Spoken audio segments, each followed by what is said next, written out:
We are back in the film room today breaking down some more nuance from Miami Dolphins football, and today we stop by the tight end room to talk about the versatility of Darren Waller, Greg Dulcich, and Julian Hill. Let's go ahead and go back to week 4 here against the New York Jets, the first touchdown for the Miami Dolphins in the career of Darren Waller in the back of the end zone. Let's go ahead and break this play down from jump right here. You're going to get a trips formation, a bunch to the field side of the formation, a unique setting here with Darren Waller, a tight end, Devon Achane, a running back, and Jalen Waddle, a wide receiver, to create this matchup for Darren Waller in the back of the end zone. I want you to watch the way he attacks Sauce Gardner, former Jets cornerback right here, who wants to get hands-on and collision and reroute Darren Waller, but what he does is takes the battle to the cornerback and runs through that reroute. He creates the collision, runs right past him, gets open in the back of the end zone, and you can see this concept right here is designed to open up Waller with Achane and Waddle both flaning out, and him running the crossing route to the back of the end zone. Tua throws at the goalpost, high five in the back of the end zone to Darren Waller, who goes up and makes a fantastic catch on the football. And this is his first game back after a year off of football,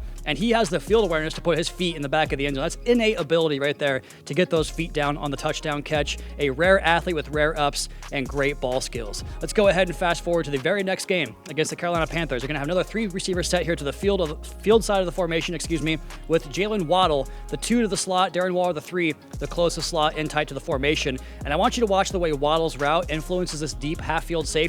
And the rule with 2 half-field safeties is you can attack the middle of the football field. Waddle's release right here threatens the deep route. He runs a great slot fade. He's caught many passes like this in his career. It's going to widen out this safety and create the seam right there for Waller, who obliges by running right down the middle. I want to show you the nuance of these 2 routes here from Waddle and from Waller as they both press to sell some type of route to break off the route for something else, as Waller attacks this hook coverage, because if he just runs by it, you're going to kind of give away the information on the route, but attacking this hook linebacker, he can run a crosser, he can run a little stick, and he can run the vertical, and it gets him kind of flat-footed, and then he runs right by him. We jump ahead to the last game here against the New York Jets from a couple of weeks back, and Greg Dulcich off the side of the formation right here, going to catch a little flat route and run for about 23 yards after the catch off of play action right here from Tua. Going to motion Alec Ingold, sell the counter action in the running game, and throw it in the flat to a wide open Greg Dulcich. But what I want to show you guys here is, first of all, the attitude run. Finish that run, make them tackle you every single time. Those things add up in residuals. I want to show you his technique right here, though, on this little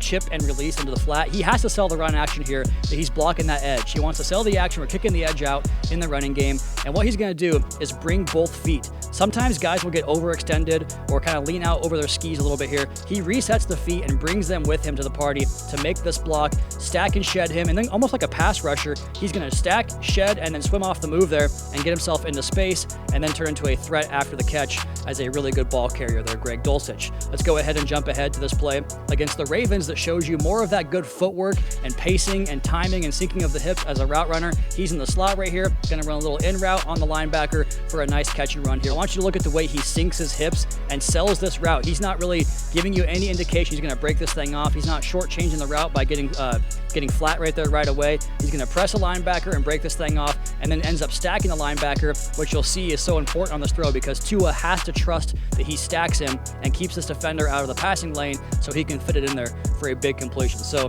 there's a linebacker we're attacking. Dulcich off the side of your screen right here. Going to run this little in route from that slot position. Watch him sink the hips and not give away the route. It's going to be really crisp and angle that thing back to the quarterback. It allows him to stack him. What I mean by that, right on the back of the receiver there. Ball right out in front on the money. Completion for a big catch and run. So Greg Dulcich, power to his game, pass game, run game, but those fine details of the route running and the blocking is what really stands out. Let's go ahead and jump ahead here to a Devon Achane run against the Los Angeles Chargers and show you Julian Hill, the motion man right there, coming across the formation as he kicks out the force defender and creates that big lane for Achane to exploit on a big run here in the fourth quarter of this game. So we're going to have him motion across the formation and kick out the outside linebacker for this play for the Chargers. Here comes Alec over to that side of the formation as well. Julian returns back in return motion to that side of the formation. And this is like an interesting kind of landmark right here. He could have that guy, but we're going to dummy this block and then climb to the second level and let Alec take that guy out of the fit as well. And it creates this nice lane right here with Alec and Julian. Just watch the physicality of Julian Hill to widen that angle. And that's all the angle and space that Devon Achane needs for a big explosive run. And then we're going to go ahead and finish the breakdown here with Julian Hill in Madrid against the Washington Commanders, an Ollie Gordon touchdown run. Let's go ahead and go to the end zone copy. We're going to short motion into this right here and take out Mike linebacker Bobby Wagner. We're going to create another running lane down the middle for Ollie Gordon, and it's up to Julian Hill to to kind of lead him into this gap right here. Oftentimes, the fullback is the lead, so a nice play design to kind of get a different look as he kicks out and Julian becomes the insert guy here in the running game. And watch the impact of that block. Bang! Puts him on his back. Ollie follows him in for the touchdown. So you have power, you got run game, pass game, back of the end zone, receiving prowess, run after the catch. This Dolphins tight end room really does it all. All three players across the board have had nice seasons, and it's helped this Dolphins offense here late in the year.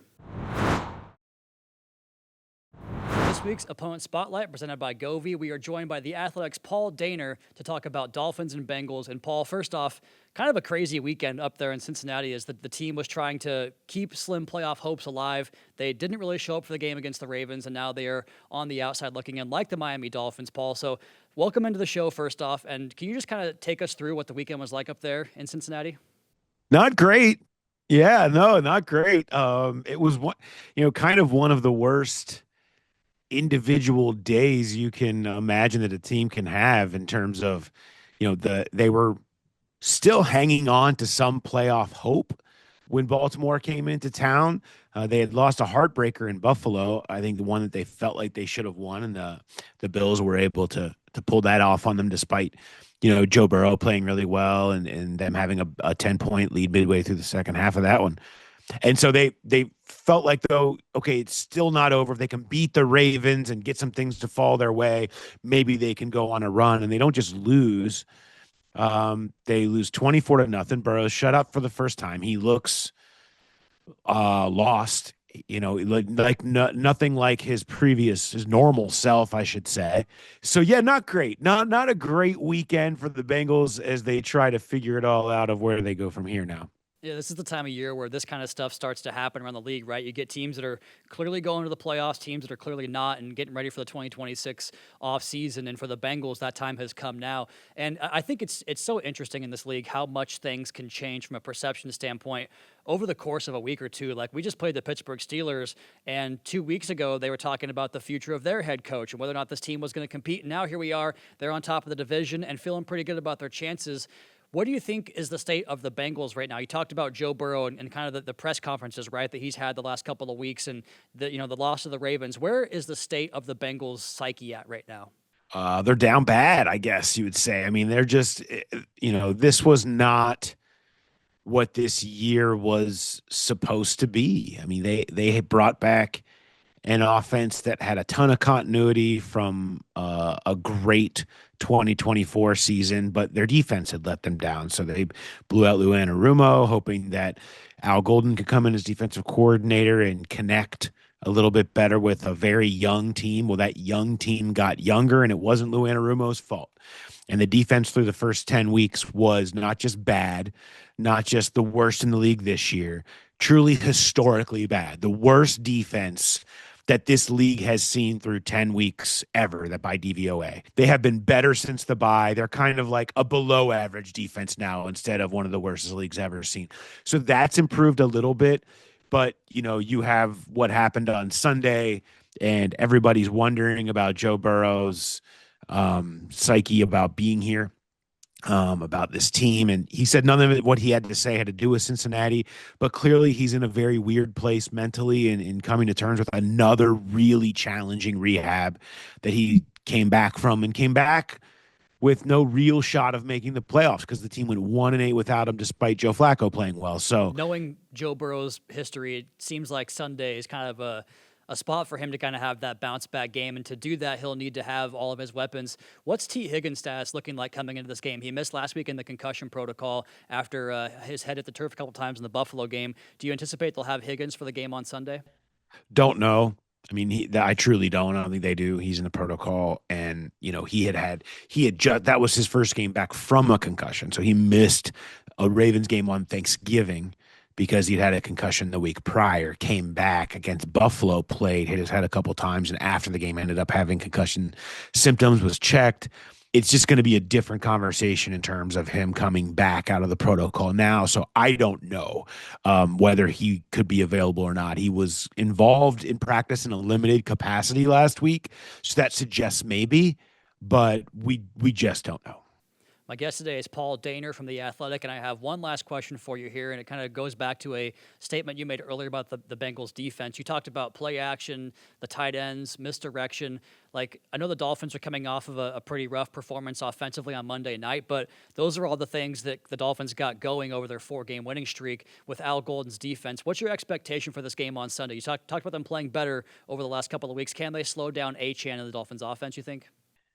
Yeah, maybe. I mean, their defense has been a little bit better, and that they've kind of sold out to stop the run because it's just been kind of demoralizing for them. And then that's where you get a lot of the play action. People have been able to hit behind those linebackers. They've done a little bit better job of that, but I would certainly look for tight ends, play action to play a major role in the Dolphins offense being able to move the ball. If they can do that, it's a way that we've seen that happen consistently. And certainly there's been more than a fair share of missed tackles. They've been better at tackling the last month, but I mean, they had more missed tackles than anybody in football. So that there can be explosives that can come out of that. And we know how the Miami running game can be explosive. So yeah, I think the Bengals defense has been better, and they're going to hope to contain things a little bit, but they're not world beaters yet. So I would still expect Miami to put up points. It's going to be a matter of which version of this Bengals offense do we see? Do we see whatever the heck was happening against Baltimore, or do we see the group that looked truly unstoppable in Buffalo, where they were just moving at will up and down the field? So that'll be the question, I think, to keep an eye on for Sunday's game. And we broke down tight ends on this episode of Dolphins HQ. And on Monday night, we had a combination of Greg Dulcich, Darren Waller, and Julian Hill going for 11 catches for $123 and 2 touchdowns. Of course, 2 touchdowns from Darren Waller. Senior writer for The Athletic and the host of the Growler podcast, Paul Dehner. Paul, thank you for your time today, and we'll see you on Sunday. No problem. Thanks. We'll see you there.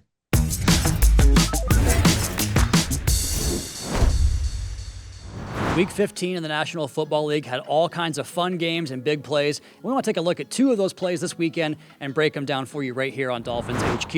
And we're doing something we don't do very often right here. Go into the special teams, the Cowboys field goal unit against the Vikings block unit, and go ahead and take a look at this right here. This is going to be a fake field goal. Surprise, spoiler alert. Brandon Aubrey can hit field goals from 65 yards like he's in his sleep. It's not a problem for him. But watch the way he grabs the shoulder pads right here.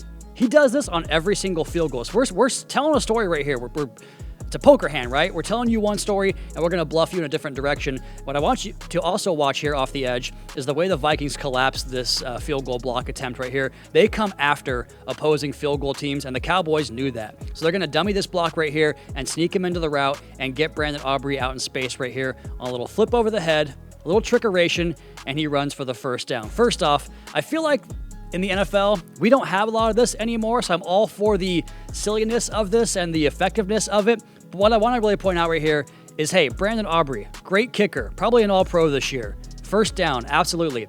But how many touchdown passes do you think you might have a chance to throw in this league? Let that thing rip, young man. He gets the first down, goes down, and the Cowboys offense is back onto the field. But I kind of wanted to see him put that thing up and go for his first career touchdown pass right here to the Cowboys tight end. We'll go ahead and run the end zone copy one more time for you. Get a better look at this, flip it over the head, get out in space on the sweep, slide down for the first down. But look at all that real estate, man. Rip the touchdown pass. We'll take a first down instead. Let's go ahead and go back to the offense here in the Los Angeles Rams against the Detroit Lions. This is a critical 4th and 8 in this game as the Rams put up a bunch of points in this game on the Lions defense, and it's going to be man coverage across the board. Sometimes you get these hybrid coverages where you can be in zone on one side, manned up on the other side of the field, single high safety back in the post, and Stafford's going to make a little check right here as they motion this receiver into the formation, and you're going to see him make one more motion pre-snap right here on this little bunch, the stack with Puka Nacua. They're going to move the secondary receiver back off to this side of Nakua's shoulder, and there's a couple things I want you to watch on this. We'll go ahead and run the route real quick from this angle and back it up and show you how they got this completion here on 4th and 8 to move the chains on an eventual touchdown drive. So this little motion to get this stack realigned right here, watch the way it affects this Lions defender, but more importantly, Nakua's man right here. Watch this first step he takes. And Nacua presses inside. See that little jump step inside? That creates an outside leverage rep here for Nacua on an out route, and Stafford knows he has man coverage, and the safety's not going to make an impact here because that's way too far to run. So the route is really over right here. Stafford has this protected well. He got his protection call in, and once he sees Nacua stack him right there, there's no chance this cornerback is going to get over the top of the best receiver in the National Football League right now. Ball's a little bit behind, but that's kind of nitpicking because it's still a completion and a big first down. So initially, this first motion, or this first shift, I should say, that Stafford calls upon right here, you're going to watch him kind of see what it does to the Lions defense, who plays as much man coverage as anybody else in the National Football League. And typically, when you have this single high safety in cover one, a lot of times somebody will back out into the hook zone, whether it's a sim pressure drop. Someone's going to find a way to occupy this area of space, but not on this play. The Lions bring that hook defender on the rush and bring all five, but the Rams pick it up so nicely here. They know it's going to be from this side of the rush with three, so we're going to slide that side of the line, pick up man there, pick up man there. They're also accounted for a possible blitz from Jack Campbell here, the off-ball linebacker, but he winds up in man coverage as Kyron Williams has a little chip right there on the edge. This is a really good pass protection, a really good pre-snap identifier for Stafford from McVay, and he goes to his best receiver in Nacua to move the chains. So the NFL, all kinds of fun plays this weekend, fun games down to the wire. 3 more weeks left. Can't wait to watch the rest of the season with y'all.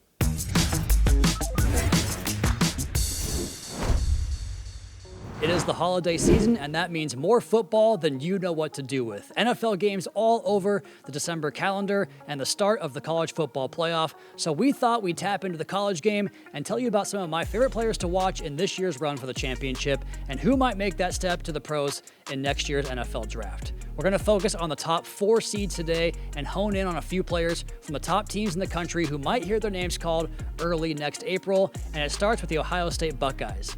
I have this sneaking suspicion that you could just go into 2026 draft and select a Buckeyes defender and come away with an absolute stud. Arvell Reese is currently the apple of my eye. I have a long way to go in my college film prep, but he's the top player on my board among all those I've watched. He plays off the ball, but it's akin to Micah Parsons at Penn State, where the edge ability is in there, and I could see him being a two-way player, much in the way the Patriots used Dante Hightower for years in New England. Alongside him is one of the best linebackers I've watched on tape, and he's a true off-ball guy. Sonny Styles, a run-fitting machine who arrives with violence. When you pair those physical traits with his love for the game, rare instincts, he feels like a top 10 player to me. Behind Reese and Styles is the best safety in the country, Caleb Downs. Everything I said about Reese and Styles, it applies to Downs too. He could be the best player in this class, but safeties tend to go somewhere in the middle of the first round, even when they're that good. Let's go ahead and stick with a team that beat Ohio State in the Big Ten championship game and the Indiana Hoosiers. And we'll stay on the offensive side of the football here with Heisman Trophy winner, quarterback Fernando Mendoza. He has a real shot at being the first player taken this draft, and he wins with his process. One of the more polished quarterbacks we've seen in college in a while, Mendoza could solidify his spot at the top of the draft with a couple more big performances. And he has 2 targets that figure to hear their names called early on draft day as well. Omar Cooper Jr. made the catch of the year against Penn State. He has exceptional wiggle, body control to throttle down routes and explode out of breaks, a release package that makes guys whiff, and plenty of run after catch ability. Mendoza's favorite target, however, is the 6'2", 210-pound senior Elijah Surratt. He also has a game-winning touchdown on his 2025 resume. It just came in the Big Ten championship game. His ability to get open at all 3 levels and high point the football figures to make him a high draft pick next April.